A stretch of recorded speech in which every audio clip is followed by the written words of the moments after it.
संत और नाग की कहानी।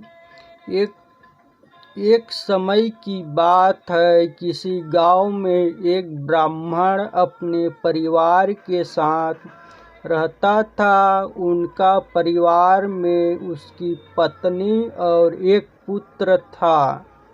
वह बहुत गरीब थे। उनके पास कभी कभी खाने को भी नहीं होता था। ब्राह्मण की पत्नी बहुत दुष्ट और चालाक थी, इसलिए वह रोज ब्राह्मण को भिक्षा मांगने जाने को कहती थी, पर ब्राह्मण उसकी एक नहीं सुनता था और घर में राम नाम जाप करता रहता था। पत्नी के रोज रोज लज्जित करने पर ब्राह्मण एक दिन सुबह सुबह उठा और अपने पोती पत्रा उठाया और दूसरे गांव में चल दिया। चलते चलते वह घने जंगल में पहुंचा और अंधेरा हो गया। वह वहां एक बड़ा सा पीपल के पेड़ के नीचे बैठ गया और राम नाम जपने लगा। सुबह होने पर जब उठा तो पास के सरोवर पर स्नान करके वह आगे चला और दूसरे गांव में पहुंचा। गांव वाले उससे ना तो कोई कथा सुनना चाहते थे और ना ही कोई उससे भिक्षा दे रहे थे। वह ब्राह्मण दुखी होकर घूम फिर उसी पीपल के पेड़ के नीचे आकर बैठ गया। वही पीपल का पेड़ बहुत विशाल था। उस पेड़ की जड़ में एक विशाल काला सांप रहता था।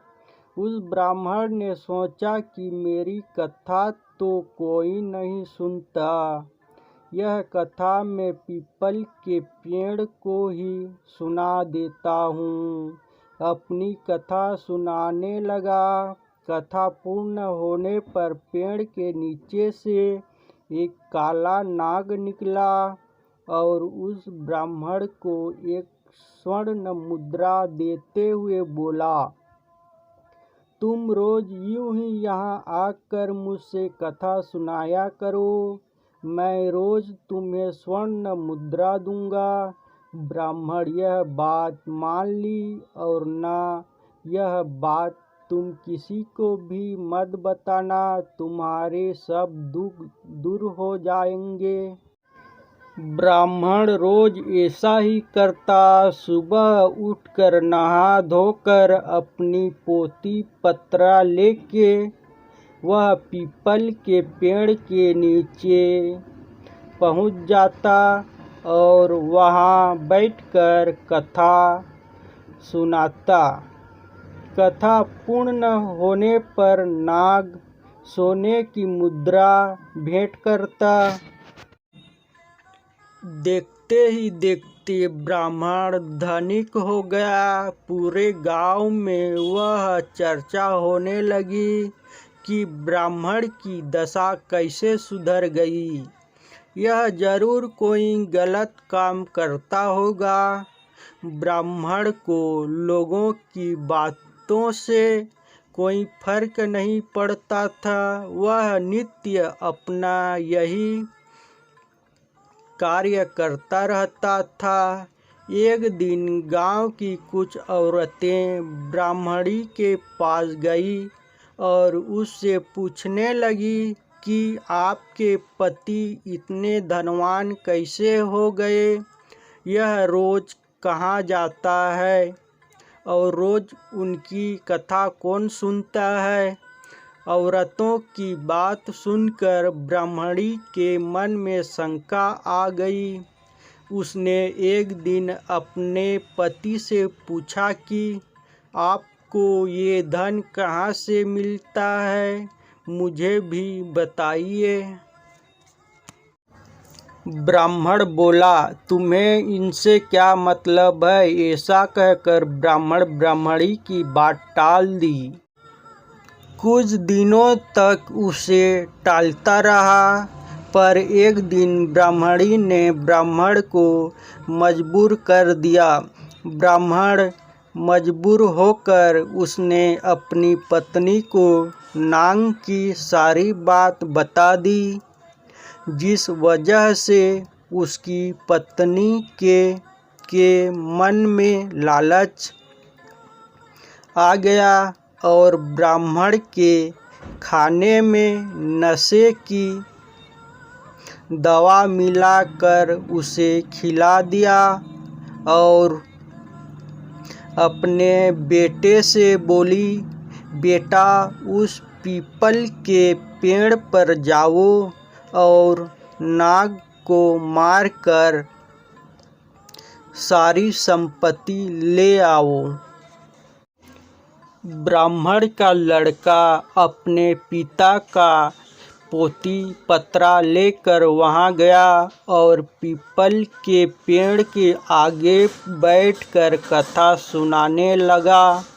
कथा पूरी होने पर वह नाग बाहर आया और उसको स्वर्ण मुद्रा देने लगा। तभी ब्राह्मण के बेटे ने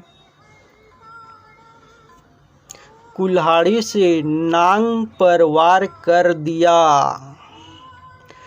जिससे नाग की पूंछ कट गई और नाग भी पलटकर लड़के के पैर में डस दिया, जिससे लड़के की मौत हो गई।